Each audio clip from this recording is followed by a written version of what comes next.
സദാശിവസമാരംഭാം ശങ്കരാചാര്യമധ്യമാം അസ്മദാചാര്യപര്യന്താം വന്ദേ ഗുരുപരമ്പരാം. സകലനിഗമഗീതാം ബ്രഹ്മവിദ്യാം വിശുദ്ധാം നിജഗുരുരമണേഷ്ടാം ശങ്കരാചാര്യകുഷ്ടാം ദതതി കരുണയായേ പ്രൗഢഗംഭീരവാച രമണചരണതീർത്ഥാൻ ദേശികാൻ താൻ നമാമഹം. ഹൃദയകുഹരമധ്യേ കേവലം ബ്രഹ്മമാത്രം ഹി അഹമഹമിതി സാക്ഷാദാത്മരൂപേണ ഭാതി. ഹൃദി വിഷമനസാ സ്വം ചിന്വതാമജ്ജദാ വാ പവനചലനരോധാദാത്മനിഷ്ഠോ ഭവത്വം. സദാശിവസമുദ്ഭൂതാം ശുദ്ധജ്ഞാനൈകരൂപിണീ രമണാചാര്യപര്യന്താം വന്ദേ ഗുരുപരമ്പരാം.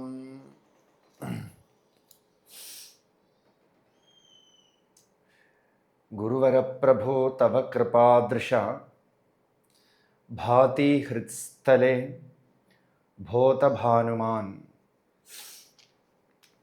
രമണ ചരണതീർത്ഥസ്വാമികളുടെ അത്യദ്ഭുതമായ ഒരു ഗുരുഭക്തി തരംഗം, അതാണ് നമ്മൾ വിചാരം ചെയ്തു വരണത്, അനുഭവിച്ചു വരണത്. അധ്യാത്മത്തിൽ ഗുരു ഇല്ലാതെ നിവൃത്തിയില്ല. ഏതെങ്കിലും ഒരു രൂപത്തിൽ, ഏതെങ്കിലും ഒരു വസ്തുവിൽ ഗുരുതത്വം പ്രകാശിക്കാതെ അധ്യാത്മരംഗത്ത് നമുക്ക് ലക്ഷ്യപ്രാപ്തിയേ ഇല്ല. ലക്ഷ്യം ശാന്തിയാണ്. ഗുരു ഒരു ജീവന് ശാന്തിയെ കൊടുക്കണു, പൂർണ്ണത കൊടുക്കണം. എല്ലാവരും പ്രയത്നിച്ചു കൊണ്ടിരിക്കുന്നത് ഈ പൂർണ്ണതയ്ക്ക് വേണ്ടിയിട്ടാണ്. അതെവിടെ കിട്ടും? ഒരു ചെറിയ കുട്ടി തൊട്ട് നമ്മുടെ സ്വാമി പറയും, ഒരു ചെറിയ കുട്ടി ജനിച്ചു കഴിഞ്ഞാൽ കുവാ ക്വാ ക്വാ ക്വാ എന്ന് കരഞ്ഞുകൊണ്ട് വരും. അത്ര ക്വാ എന്ന് പറഞ്ഞാൽ സംസ്കൃതത്തിൽ എവിടെ എന്നർത്ഥം. എവിടെ എവിടെ എവിടെ എവിടെ. ഒരു ചെറിയ കുട്ടി തൊട്ട് ഈ ഭൂമിയിൽ വന്നാൽ സുഖമെവിടെ, പൂർണ്ണത എവിടെ എന്ന് പറഞ്ഞിട്ടാണ് നിൽക്കണത്. അല്പ ആശ്വാസം അമ്മയുടെ പാല് കുടിക്കുമ്പോൾ കിട്ടും. അത് കഴിഞ്ഞു കഴിഞ്ഞാൽ വീണ്ടും ക്വസ്റ്റ്യൻ വിൽ അറൈസ്, എവിടെ എവിടെ എവിടെ.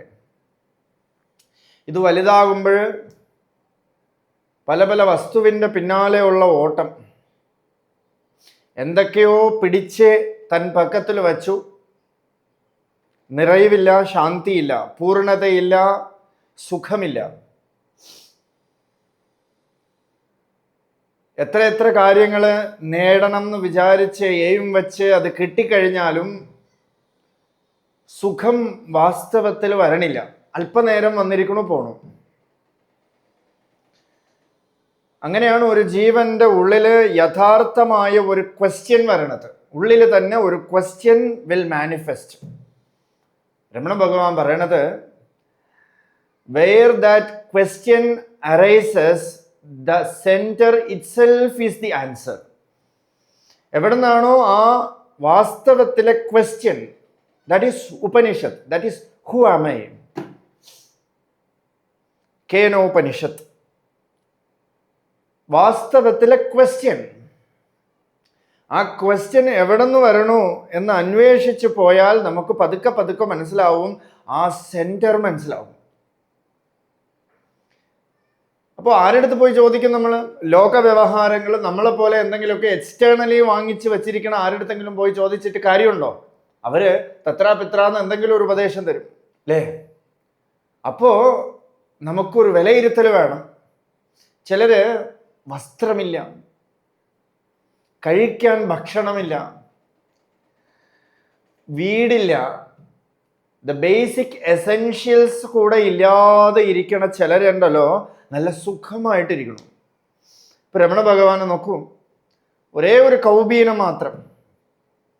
ആ കൗബീനത്തിൽ ഒരു ഓട്ട വന്നപ്പോൾ അതേ കൗബീനത്തിൽ നിന്ന് ഒരു നൂലെടുത്ത് ഒരു കാട്ടുചെടിയിൽ, ഒരു മുൾച്ചെടിയിൽ മുള്ളെടുത്തിട്ട് കോർത്ത് വെച്ചിട്ട് പറയാണ്, എനക്കോർ കുറയുണ്ടോ?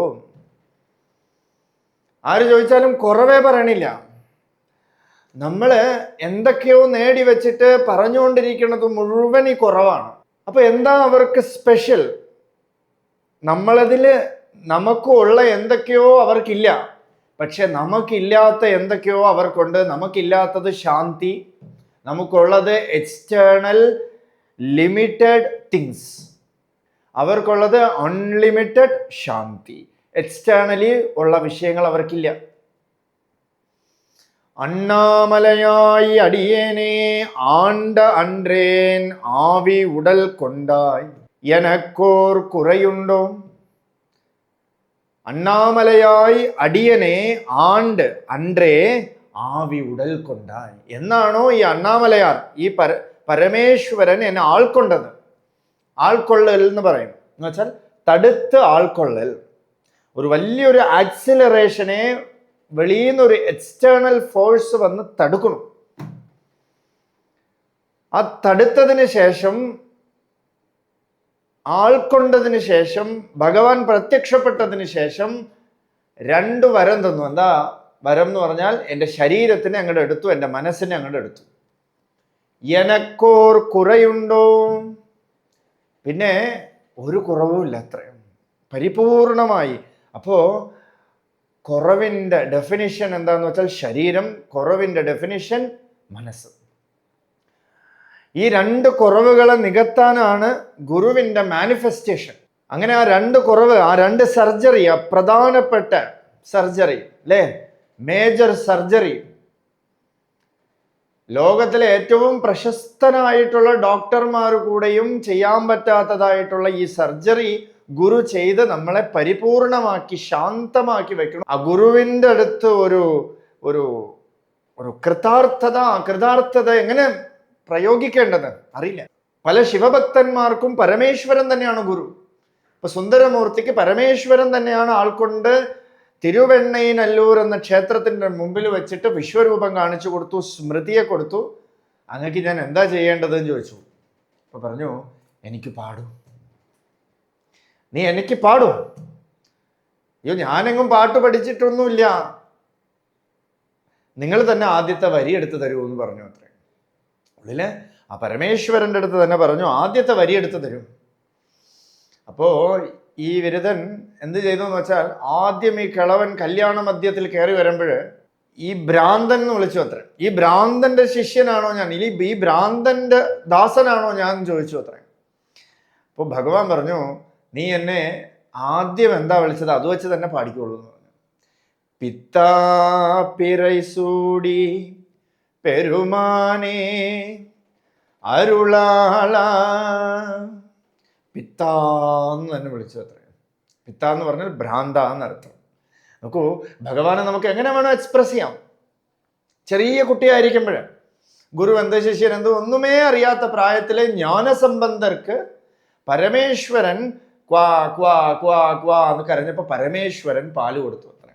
വിശന്നപ്പോൾ പരമേശ്വരൻ പാല് കൊടുത്തു. ആചാരമായിട്ട് നിൽക്കുന്ന ആ കുട്ടിയുടെ അച്ഛനുണ്ടല്ലോ, സന്ധ്യാവന്ദനാദി പ്രോസസ്സൊക്കെ കഴിഞ്ഞിട്ട് ദേവയജ്ഞം, ബ്രഹ്മയജ്ഞം, പിതൃയജ്ഞം ഒക്കെ കഴിഞ്ഞ് മേലേക്ക് കയറി വന്നപ്പോൾ ഈ കുട്ടിയുടെ വായിൽ മുഴുവൻ ഈ പാല് പറ്റിപ്പിടിച്ചിരിക്കണു. അപ്പൊ ഏതെങ്കിലും ആചാരമില്ലാത്ത ആരെങ്കിലും ഒക്കെ പാല് കൊടുത്തോ എന്നൊക്കെ ടെൻഷൻ അടിച്ചിട്ട് ആര് തന്നു എന്ന് ചോദിച്ചപ്പോ നേരെ അമ്പലത്തിനകത്ത് ഭഗവാനെ കാണിച്ചു കൊടുത്തു അത്ര. തോടുടയ സെവിയൻ വിലയേറിയ വെൺമതി സൂടി. തോടുടയ സെവിയൻ, 2 കടുക്ക, വലിയ കടുക്കനിട്ടിട്ടുള്ള തോട് എന്ന് പറഞ്ഞാൽ ഇയർ റിങ്സ്, ആ 2 ഇയർ റിങ്സ് ഇട്ടിരിക്കുന്നതായിട്ടുള്ള വെൺമതി സൂടി, ആ ചന്ദ്രക്കല ചൂടിയ ജടാധാരിയായിട്ടുള്ള ഭഗവാൻ തന്നെ വന്നിട്ട് പാല് കൊടുത്തു. നോക്കൂ, ഉപദേശം ഗുരു ഉപദേശിക്കുന്നത് കമ്മ്യൂണിക്കേഷനിലൂടെ മാത്രമൊന്നുമല്ല. ഒരു പാല് കൊടുക്കുന്നത് പെർഫെക്റ്റ് കമ്മ്യൂണിക്കേഷനായി അല്ലേ? ഏതോ ഒരു നാമം, ഏതോ ഒരു സ്പീച്ചിന്റെ ഇടയിൽ ഏതെങ്കിലും ഒരു വേർഡ് വന്ന് നോക്ക് ചെയ്യും. ഈ ഡോർ, ആത്മവിദ്യ എന്നൊരു ഡോർ ചിലപ്പോൾ ഓപ്പൺ ആവും അല്ലേ? ചില കുട്ടികളൊക്കെ ഫോണൊക്കെ എടുത്തിട്ട് ചുമ്മാ ഇത് തുറക്കണം എന്നുള്ള ഇന്റൻഷനോടെ അല്ല, ഏതെങ്കിലും 1 2 3 4 അടിക്കുമ്പോൾ ഫോൺ തുറക്കും, അകത്ത് വേറെ ഏതോ ലോകം. they will enter into another world അല്ലേ? അവിടെ ആനന്ദം മാത്രം, ഫോണിലല്ല. അപ്പൊ അതുപോലെ ഒരു ഗുരു തൻ്റെ ശിഷ്യനെ ആ പരിപൂർണമാക്കുമ്പോൾ ആ ശിഷ്യന്റെ കൃതാർത്ഥത പാട്ടുരൂപത്തിൽ അത് വരും. അത് ഒന്നെങ്കിൽ എഴുതണം, അല്ലെങ്കിൽ മീറ്ററൊക്കെ നോക്കി എഴുതണം എന്ന് വിചാരിച്ചിട്ടൊന്നുമല്ല, അത് ഉള്ളിൽ നിന്നങ്ങോട്ട് പ്രവഹിക്കും. അങ്ങനെ രമണ ഭഗവാന്റെ അടുത്ത് ഒരാൾ ചോദിച്ചു, ഈ ത്യാഗരാജസ്വാമികളും ഒക്കെ പാടിതാനെ അടഞ്ചത് ഭഗവാനെ. അപ്പോൾ ഭഗവാൻ പറഞ്ഞു, അവരെല്ലാം പാടി അടയല പോയി, അടഞ്ചത പാടിനാണ്. അവരെല്ലാം പാടിയിട്ടല്ല അറ്റൈൻ ചെയ്തത്, ഏതാണോ അറ്റൈൻ ചെയ്തത് അതിനെ പാടണം. ഇവിടെ സ്വാമിജി പറയണത് ഗുരുവര പ്രഭോ തവ കൃപാദൃശ ഭാതി ഹൃത്സ്ഥലേ ബോധഭാനുമാൻ. ഗുരുവര പ്രഭോ, ഹേ പ്രഭു, അല്ലയോ ഈശ്വര, അല്ലയോ പരമേശ്വര. ഈശ്വര ധ്യാനത്തിൽ നിന്നേ ആരംഭം, മംഗളത്തിൽ നിന്നേ ആരംഭം. ഗുരുവര തവ കൃപാദൃശ, അങ്ങയുടെ കൃപ. എന്താ അങ്ങയുടെ കൃപ എന്ന് പറഞ്ഞാൽ ശാന്തി. അങ്ങ് എൻ്റെ ഉള്ളിൽ ശാന്തിയെ തന്നു, പരിപൂർണതയെ തന്നു. ശാന്തി സമൃദ്ധമൃതം. അതുകൊണ്ട് അങ്ങയെ എങ്ങനെ ഞാൻ പാടല്? അങ്ങയോടുള്ള കൃതാർത്ഥത ഞാൻ എങ്ങനെ ചെയ്യണം? എനിക്ക് പരിപൂർണ അവസ്ഥ തന്ന അങ്ങയ്ക്ക് ഒരു കൃതാർത്ഥത ഞാൻ എങ്ങനെ തരാൻ പറ്റും? എത്രത്തോളം നമുക്ക് ആയുസ്സുണ്ടോ അത്രത്തോളം ഗുരുവിനെ വാഴ്ത്തിക്കൊണ്ടേയിരിക്കും. ഗുരുഭക്തി നമ്മുടെ ഉള്ളിൽ ഇങ്ങനെ അലയടിച്ചുകൊണ്ടേയിരിക്കും. അല്ലയോ ഗുരുവര പ്രഭു തവ കൃപാദൃശ ഭാതി ഹൃത്സ്ഥലേ, ഹൃദയത്തിൽ പ്രകാശിച്ചിരിക്കും. ഹൃദയത്തിൽ guru will manifest into our ഹൃദയം. നമ്മുടെ ആത്മാവായിട്ട് തന്നെ ഇരിക്കുന്നു. ഈശ്വരഃ ഗുരുഹു ആത്മേതി. ഇതാണൊരു പ്രോസസ് അല്ലേ? വെളിയിൽ എന്തെങ്കിലുമൊക്കെ നമ്മൾക്ക് ഉപദേശിച്ചുകൊണ്ടിരിക്കണം, നമുക്ക് മനസ്സിലാവണേ ഇല്ല. എപ്പോഴാണോ ഗുരു നമ്മുടെ മുന്നിൽ ഒരു മനുഷ്യരൂപത്തിൽ വന്നിട്ട് ഉപദേശിച്ച് തൻ്റെ ഉള്ളിൽ തന്നെ പ്രവേശിക്കല്, യോ അന്തഃപ്രവിശ്യ മമവാചം ഇമാം പ്രസുപ്താം സഞ്ജീവയത്യഖിലശക്തിധരസ്ത്വധാംനാം അന്യാം ച ഹസ്തചരണശ്രവണത്വഗാദീൻ പ്രാണാൻ നമോ ഭഗവതേ പുരുഷായ തുഭ്യം. യോ അന്തഃപ്രവിശ്യ, ഉള്ളിൽ പ്രവേശിക്കണം. ആ തത്വത്തോടു കൂടി ഗുരു ഉള്ളില് ഹൃദയസ്ഥാനത്ത് ഭാതി ഹൃത്സ്ഥലേ, ഹൃദയസ്ഥാനത്ത് പ്രകാശിക്കണം. ഭാതി എന്ന് പറഞ്ഞാൽ പ്രകാശം എന്നർത്ഥം. ഇൻഫാക്ട് ഗുരു എന്ന വാക്കിന് പ്രകാശം എന്ന് തന്നെ അർത്ഥം. എന്നാൽ ഗുശബ്ദം ഇതി അന്തകാരഃ, രൂശബ്ദം ഇതി നിരോധകാത്. അന്ധകാര നിരോധിത്വാത് ഗുരുരിത്യഭിധീയത്തെ. ആരാണോ അന്ധകാരത്തെ നിരോധനം ചെയ്യണത്, ഇരുട്ടിനെ ആര് നിരോധനം ചെയ്യണു? വെളിച്ചം. അപ്പൊ ഗുരു പരമമായ വെളിച്ചമാണ്. എവിടെ ഇരിക്കണു? എവിടെയാ ഗുരു പ്രകാശിക്കണത്? ഹൃദയത്തില്. ഹൃദയ കുഹരമധ്യേ കേവലം ബ്രഹ്മമാത്രം ഹി അഹം അഹം ഇതി സാക്ഷാത് ആത്മരൂപേണ ഭാതി. ഹൃദയ കുഹരമധ്യേ, ആ ഹാർട്ട് സെന്ററിൽ കേവലം ബ്രഹ്മമാത്രം, ബ്രഹ്മസ്വരൂപമായിട്ട് ഇരിക്കണമെന്ന് മഹർഷിയുടെ ഒരു നിരൂപണം. ഇനി വേദം എന്തു പറയണമെന്ന് നോക്കിയാൽ, യോ വേതനിഹിതം ഗുഹായാം പരമേ വ്യോമൻ. ഈ ഹൃദയസ്ഥാനത്തില്, ആ പരമമായ ഹൃദയാകാശത്തില് സാക്ഷാത് സത്യരൂപത്തില് ഗുരു ഇരിക്കണു, ആത്മാ ഇരിക്കണു, ബ്രഹ്മം ഇരിക്കണു എന്ന് ഉപനിഷത്ത് നിരൂപണം. ഇവിടെ അതേ ഉപനിഷത്ത് നിരൂപണം തന്നെയാണ് പറയണത്. ഭാതി ഹൃത് സ്ഥലേ എന്ന് വെച്ചാൽ ഗുരു ആത്മാവായിട്ട് തന്നെ മാനിഫെസ്റ്റായി. വെളിയിലൊരു തത്വം ഉള്ളിൽ പ്രവേശിച്ച് യോ അന്തഃപ്രവിശ്യ. പിന്നെ പറയണതൊക്കെ എന്നാ അല്ലേ? രമണ മഹർഷിയെ ഒന്നും നമ്മൾ കണ്ടിട്ടില്ല, രമണ മഹർഷിയുടെ ശബ്ദം കേട്ടിട്ടില്ല. പക്ഷേ രമണചരണ തീർത്ഥ സ്വാമിയിലൂടെ നമ്മൾ കേൾക്കണു അല്ലേ? നമ്മുടെ സ്വാമിജിയിലൂടെ കേൾക്കണു. സദാ പ്രഭാഷണത്തിൽ മുഴുവൻ ആ മഹർഷി പറഞ്ഞതും ആ വോയിസും ഒക്കെയും നമുക്ക് മഹർഷിയുടെ ഉപദേശം തന്നെയാണ്.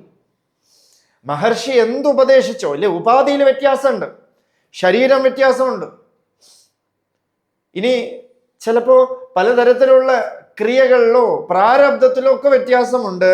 പക്ഷേ ആ തത്വത്തില് നോ ഡിഫറൻസ് അല്ലെ? ഒരു ഡിഫറൻസും ഇല്ല. അതേ തത്വം അങ്ങോട്ട് ഉപദേശിക്കണം അല്ലെ? നമ്മളൊക്കെ കേട്ടതും പലരും ഭൂരിഭാഗം ആൾക്കാരും മഹർഷിയെ കണ്ടത് ആ ഹൃദയത്തിലാണ്. എന്ന് വെച്ചാൽ ആ ഹൃദയത്തിന്റെ ഉള്ളിൽ മഹർഷി നമ്മളെ ഉപദേശിച്ചുകൊണ്ടേയിരിക്കണം. ആര് പറഞ്ഞു മഹർഷി ഇപ്പൊ ഇല്ലാന്ന്? മഹർഷി ഹൃദയത്തിൽ പ്രകാശിച്ച് നമ്മുടെയൊക്കെ ഹൃദയത്തിലിരുന്നും പ്രകാശിക്കണം അല്ലേ? തേനേ ബ്രഹ്മഹൃദായ ആദികവയെ മുഹ്യന്തിയത് സൂരയഃ. ഭാഗവതം പറയണത് പോലും ബ്രഹ്മാവ്, ഈശ്വരൻ ബ്രഹ്മാവിന് ഉപദേശിച്ചു, ബ്രഹ്മാവിന്റെ ഹൃദയത്തിൽ പ്രകാശിച്ചു, അതിലൂടെ നാരദന്റെ ഹൃദയത്തിൽ പ്രകാശിച്ചു. അങ്ങനെ അങ്ങനെ ഇത് ഉള്ളിലിരുന്ന് പ്രകാശിച്ച്, ഈ പൂർണ്ണത ഉള്ളിലിരുന്ന് പ്രകാശിച്ചാണ് ഈ പരമ്പര തന്നെ വന്നിരിക്കുന്നത്. അതുകൊണ്ട് ഈ പരമ്പര അതൊരു വലിയ കാര്യമാണ്. ഓതന്റിക്, ആ സമ്പ്രദായം അല്ലേ? ശങ്കരാചാര്യ സ്വാമിയെ പറയണു, അസമ്പ്രദായവിത് സർവശാസ്ത്രവിത് അപി മൂർഖവത് ഉപേക്ഷിണഃ. അസമ്പ്രദായവിത്, ഒരു സമ്പ്രദായമില്ലാത്തവൻ എന്ന് വെച്ചാൽ ഒരു പരമ്പരയില്ലാത്തവൻ, ഒരു ഓതന്റിസിറ്റി ഇല്ലാത്തവന് അവൻ സർവശാസ്ത്ര സമ്പത്തായാലും അവൻ ഈ ശാസ്ത്രം പറയണതായിട്ടുള്ള എല്ലാ ഗുണങ്ങളും അവനിലുണ്ടെങ്കിലും അവനെ മൂർഖവത് ഉപേക്ഷിണഃ, അവനെ അപ്പൊ തന്നെ ഉപേക്ഷിക്കാം. കണ്ട മാത്രയിൽ ഉപേക്ഷിച്ചോളാം, വേറെ ഒന്നും ചെയ്യണ്ട. അവർക്കെതിരെ നമ്മൾ പോയി എന്തെങ്കിലും പറയണ്ട, ഒന്നും ചെയ്യണ്ട. അപ്പോ ആളെ വിടപ്പ, നമസ്കാരം എന്ന് പറഞ്ഞിട്ട് പോണം. അതുകൊണ്ടൊരു സമ്പ്രദായം, ആ സമ്പ്രദായത്തിലൂടെ ആ പരമ്പര സദാശിവ സമാരംഭാം ശങ്കരാചാര്യ മധ്യമാം അസ്മദാചാര്യ പര്യന്താം വന്ദേ ഗുരു പരമ്പരാം. അതൊരു പരമ്പര. അപ്പൊ നമ്മൾ തന്നെ ഒരിടത്തിരുന്നിട്ട് എഴുതിയപ്പോഴ് രമണ തത്തുല്യദേവം എന്ന് വന്നു. നമ്മുടെ സ്വാമിജിയെ കുറിച്ച്, ഒരു ഗുരുവിനെ കുറിച്ച് ഒരു കൃതി. ആ കൃതിയില് രമണ തത്തുല്യദേവം എങ്ങനെ പ്രവഹിച്ചു.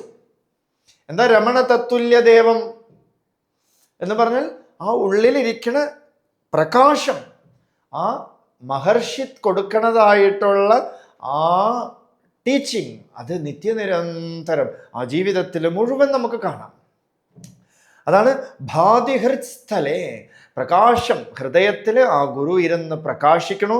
മറ്റുള്ളവരുടെ ഹൃദയത്തിലും മുമുക്ഷുക്കളുടെ ഹൃദയത്തിലും ആ പ്രകാശത്തെ പരത്തുന്നു. വിളക്കിൽ നിന്നും വിളക്ക് കൊളുത്തണത് പോലെ, ഒരു പ്രകാശത്തിൽ നിന്നും മറ്റൊരു പ്രകാശത്തെ കൊളുത്തണത് പോലെ ഭാതി ഹൃത് സ്ഥലേ ഭോത ഭാനുമാൻ.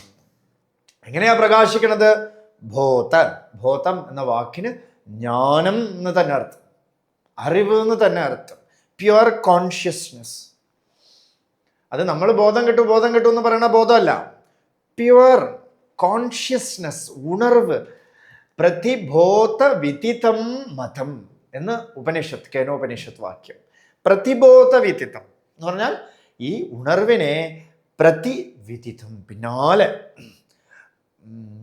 അനുസന്ധാനം ചെയ്ത് നമ്മൾ അറിയുക.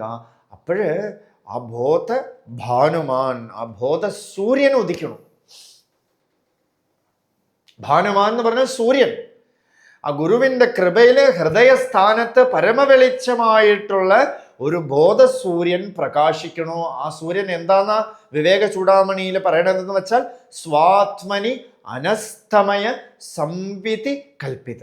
സ്വാത്മനി അനസ്തമയ, അസ്തമിക്കാത്തതായിട്ടൊരു സൂര്യൻ. ഇപ്പൊ കാക്കശ്ശേരി ഭട്ടതിരിയുടെ ഒരു ശ്ലോകം തന്നെ എങ്ങനെയുണ്ട്, സന്ധ്യാവന്ദനം ചെയ്യണില്ലേ എന്ന് ഒരു വിദ്വാൻ ചോദിച്ചപ്പോഴ് മറുപടി ഹൃദയാകാശേ ചിദാദിത്യ സദാ ഭാസി നിരന്തരം ഉദയാസ്തമയോ നാസ്തി കഥം സന്ധ്യ ഉപാസ്മ്യഹം. ഹൃദയാകാശത്തിന് ചിതാദിത്യ, ചിത്താകുന്ന ആദിത്യൻ അല്ലെ, സന്ധ്യാവന്ദനത്തില് അസാവാദിത്യോ ബ്രഹ്മ ബ്രഹ്മൈവ അഹമസ്മി അല്ലെ.